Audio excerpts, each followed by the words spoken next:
You ask Tiger to solve. This deals with linear equations with one unknown. The final result is j equals 5/2. Let's solve it step by step. Group all j terms on the left side of the equation. Subtract 13j from both sides. Group like terms. Simplify the arithmetic. Group like terms. Simplify the arithmetic. Group all constants on the right side of the equation. Subtract 4 from both sides.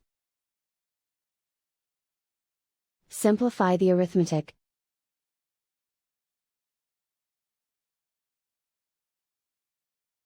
Isolate the j. Divide both sides by -4. Cancel out the negatives.